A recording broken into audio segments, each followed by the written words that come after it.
कि कौन है आकाश आनंद ना, क्या अहंकार है आकाश आनंद जी। आकाश जी संघर्ष कर रहे हैं और उनका संघर्ष रंग लाएगा बहुजन समाज अभी पार्टी तक तो नहीं को आगे दिखा है लेकर सर, के अभी जाएंगे। तक तो नहीं दिखा। देख लेंगे आप, काम कर रहे हैं कोई आंदोलन में दिखते लगातार घूम हैं रहे ना, हैं। बिहार में कुछ होता है तो आते हैं, ना यूपी में कुछ होता है तो कहीं जाते हैं। कैसे बहन जी के ग्राफ को रोका जाए, कैसे दलित समाज में अम्बेडकराइट समाज जो है कैसे उसमें डिवीजन किया जाए, ये षड्यंत्र करने के लिए चंद्रशेखर नाम के लड़के को हाईलाइट किया जाता है। बहन जी हमारी बहुत बड़ी लीडर हैं, बहुजन समाज पार्टी बहुत बड़ी पार्टी है, नेशनल पार्टी है। हम कह रहे उत्तर प्रदेश में आपके कितने उत्तर विधायक? प्रदेश में ये आपकी बहुजन विफलता समाज नहीं है? पार्टी को 14.25% वोट मिला है। 20% से कम नहीं मिलता था। ओ भाई, ये उतार चढ़ाव क्यों लगा हुआ रहता कम? है। 15% एक वोट सीट तो है सर, जिसके 4 RJD वर्षीय को बिहार बीजेपी वालों ने बीएसपी को टिकट बांटा, उन्होंने- ये आरोप लगा है। उन्होंने षड्यंत्र किया। मायावती चुप हो गए कि आप जीती, योगी जी जीती है। हम वर्कर हैं, बीजेपी वालों से तो हमारी लड़ाई है, बीजेपी वालों से तो हमारा संघर्ष है। हम नहीं आ रहे इंडिया में, हम ही तो बीजेपी वालों इंडिया को, में क्यों नहीं आ रहे हैं? संघर्ष है तो आखिर आप ही लोग के, आपके चलते वोट बढ़ रहा है तो जीत जो बीजेपी है वही कांग्रेस है। चोर चोर इंडिया मौसेरे गठबंधन। भाई, चोर चोर मौसेरे भाई। हमारी पार्टी तो नेशनल पार्टी है। आपके तो पार्टी पे तो आकाश- आरोप लगता है कि बीजेपी की बी टीम है, जो मायावती लोग चुप रहती है, जो संघर्ष लोग- नहीं करना चाहती हैं। होगा 2024 में बहन जी पीएम बनेंगी।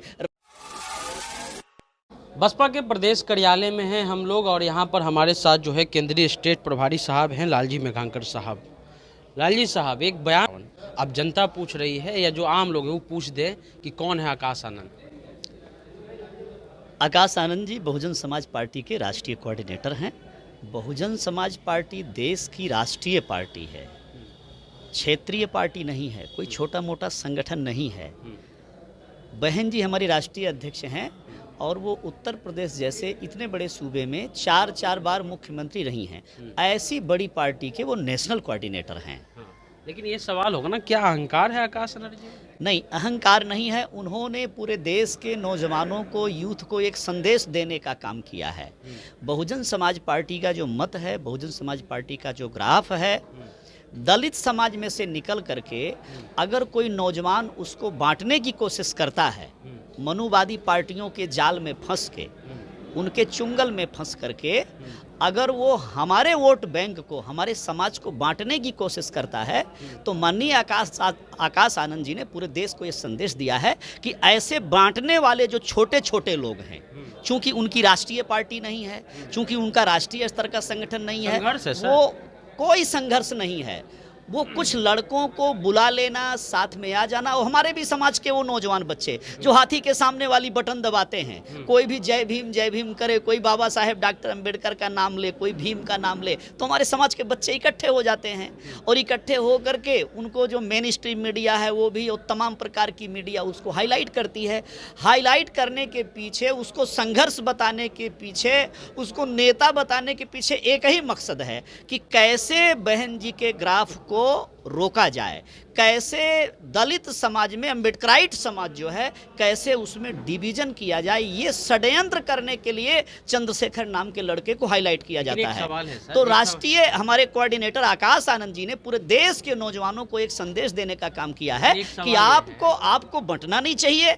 आपको ऐसे छोटे छोटे संगठन या छोटे छोटे नेता जो दूसरों के हाथ में खेल रहे हैं, उनके चक्कर में नहीं फंसना चाहिए। बहन जी हमारी बहुत बड़ी लीडर हैं, बहुजन समाज पार्टी बहुत बड़ी पार्टी है, नेशनल पार्टी है, आपको बीएसपी के लिए काम करना चाहिए, ये संदेश देने का काम आकाश आनंद जी ने किया। आंदोलन आकाश आनंद ने किया? एनएसए लगा है चंद्रशेखर आजाद पर, जब मंदिर टूटा दिल्ली में तो वो पहुंचे। वो कहाँ रहते हैं? वो तो अभी नए नए आए हैं राजनीति में।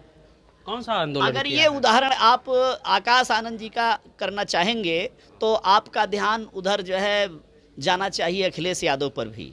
वो विदेश से पढ़ करके आए थे और उनको लॉन्च किया और वो यूपी के सीएम बने। आप लॉन्च कर रहे हैं? आप मान रहे हैं कि आप लॉन्च कर रहे हैं? और आप मान रहे हैं सर कि लॉन्च कर रहे हैं आकाश आनंद को? किसी भी वर्कर में लॉन्च थोड़ी होता है। किसी भी वर्कर को जो नई उम्र का है, जो यंग एज का है, वो तो अपने वरिष्ठ लोगों से सीखेगा ना, संघर्ष करेगा। अपने से वरिष्ठ लोग, मैं तो उनको लॉन्च करने के लिए कह रहा हूँ। आकाश आनंद जी को कभी सदन में थोड़ा, हमारी नेशनल पार्टी है, 4 बार सरकार बनाई है, माननीय बहन जी ने आकाश आनंद जी को सदन में तो नहीं भेजा। आकाश आनंद जी को अभी चुनाव तो नहीं लड़ाया। आज हमारी पार्टी संघर्ष कर रही है फिर से सत्ता में आने के लिए, और ऐसे में एक नौजवान यंग को जो समाज में काम करना चाहते हैं उनको संघर्ष करने के लिए छोड़ दिया है। वो संघर्ष में और कोई यंग नेता? अरे मैं कोई बूढ़ा लग रहा हूं आपको? मैं भी नौजवान हूं। लॉन्च करने बिहार स्टेट का प्रभारी, हमारी पार्टी को एक छोटा सा संगठन थोड़ा है, उसमें एक नेता होंगे, राष्ट्र के स्तर के नेता होंगे, प्रदेश के स्तर के नेता होंगे, जिले के स्तर के नेता होंगे, प्रखंड स्तर के नेता होंगे। हमारी पार्टी तो नेशनल पार्टी है। आपकी पार्टी पे तो आरोप लगता है कि बीजेपी की बी टीम है, जो लोग चुप रहती है, जो लोग करना चाहती हैं। बहन जी ने इतना मुखर होकर के इस देश में राजनीति किया है कि जब सब्बीरपुर कांड हुआ जिसमें एक्सीडेंटल लीडर उस लड़के को पैदा किया मीडिया के लोगों ने भीम आर्मी के नाम पर, एक सच है ना सर कि अगर छपरा में कुछ होता है तो भीम आर्मी आप नहीं, सवाल जो होगा ना सर कि छपरा में कुछ होता है तो भीम आर्मी वाला आते हैं। जवाब देने दीजिए ना, आप सवाल कीजिए, जवाब लीजिए। तो वो जो है बहन जी ने सब्बीरपुर कांड पर मध्य प्रदेश में हमारी मुस्लिम महिलाओं के साथ कुछ छेड़खानी हुई थी, उस मुद्दे पर, रोहित वेमुला के मुद्दे पर, ऊना कांड पर, तो बहन जी बीजेपी को घेर रही थी, सदन में जवाब दे रही थी बहन जी। ऐसे में जब बीजेपी वालों ने बहन जी को उस मुद्दे पे नहीं बोलने दिया, नहीं सुना राज्यसभा में, तो बहन जी ने 1 मिनट की देरी नहीं लगाई और ये कहा कि जिस सदन में मैं जिनके लिए चुन करके आई हूं, जिनके लिए संघर्ष करती हूं, उनकी बात नहीं रख सकती हूं, तो मुझे इस सदन में रहने का अधिकार नहीं है। बहन जी ने सदन छोड़ दिया। ये कैसे कोई कह सकता है? आज ट्वीट करके जी के बारे में सवाल ही नहीं, मायावती के बारे में तो बड़ी लीडर है। सवाल है कि आकाश आनंद कह रहे हैं कि रावण को हम जानते ही नहीं, ये बड़ा सवाल है सर। आपको लॉन्च किया जा रहा है, आप राजनीतिक घराने में पैदा हैं, आप युवा हैं, आप आज पत्रकारिता कर रहे हैं, आज आप माइक लेकर के हमारा इंटरव्यू ले रहे हैं, आज आप तुरंत तो रवीश कुमार नहीं बन गए हैं, आप तुरंत तो बड़े बड़े पत्रकार नहीं बन गए हैं, आप संघर्ष कर रहे हैं, आप भी एक दिन बड़े पत्रकार बन जाएंगे ना सर। आकाश आनंद एक कार्यक्रम लॉन्च करेंगे, आकाश आनंद को मैंने लोकतंत्र में लॉन्च अखिलेश यादव की बात किया है, उनको सीधे सदन में भेजा उनके पिताजी ने। हमारी बहन जी ने किसी को ऐसे संघर्ष, अभी मैं भी सदन में नहीं हूं, मेरे बगल में खड़े हुए हैं एडवोकेट सुरेश राव जी, वो भी सदन में नहीं है। हमारे यहाँ संघर्ष करवाया जाता है, वर्कर्स को मौका दे करके उसका संघर्ष देखा जाता है, उसकी त्याग तपस्या देखी जाती है। बरसों तक संघर्ष करने के बाद तब वो लीडर उत्पन्न होता है, मैग्नेटिक लीडर होता है हमारे इंडिया या एनडीए। आकाश जी संघर्ष कर रहे हैं और उनका संघर्ष रंग लाएगा। बहुजन समाज अभी तक तो नहीं दिखा है सर, अभी तक तो नहीं दिखा, देख लेंगे आप। काम कर रहे हैं, आंदोलन में दिखते हैं ना, बिहार में कुछ होता है तो आते हैं ना, यूपी में कुछ होता है तो कहीं जाते हैं, लगातार घूम। हमारी पार्टी कोई छोटी सी पार्टी थोड़े है सर। हर जहां 3 प्रदेश, एक मिनट सर, प्रदेश में जहां आप 3-3 बार 4-4 बार सीएम रहे, वहाँ 1 सीट है, कैसे आप कह रहे हैं?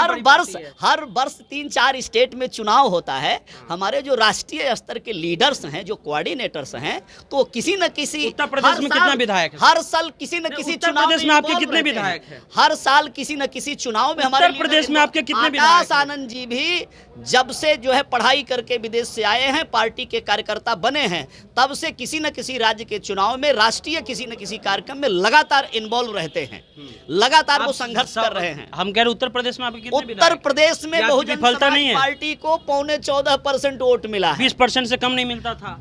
ओ भाई, ये उतार चढ़ाव क्यों हुआ कम? 15% वोट तो जिसके 4 बार बिहार में, आरजेडी को बिहार में मात्र लगभग 15% वोट है। पड़ा ना सर, 15% परमानेंट। अरे भाई, हम एक एमएलए जीतने के बाद भी 14% पे हैं। वही तो सवाल है, एक आखिर क्यों हुआ ऐसे? हरवाया गया है, षड्यंत्र किया गया है, हमारे वोटों का ध्रुवीकरण करके हमारे एमएलए नहीं जीतने दिए गए हैं। आपको जानकारी देना चाहेंगे सर, उत्तर प्रदेश चुनाव हम कवर किए। 1993 में असेंबली का चुनाव हुआ उत्तर प्रदेश में, मात्र 11.11% हमारी पार्टी को प्राप्त हुआ था और हमारे एमएलए 67 जीत गए थे।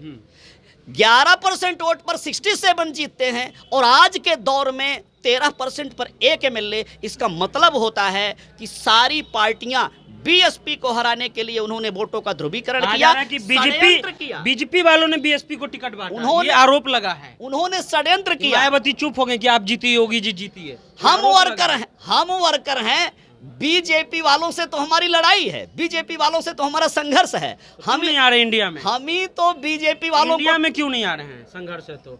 आखिर आप ही लोग के आपके चलते वोट बट रहा है तो जीत जो बीजेपी है वही कांग्रेस है। चोर चोर इंडिया मौसेरे गठबंधन। भाई, चोर चोर मौसेरे भाई। हाँ।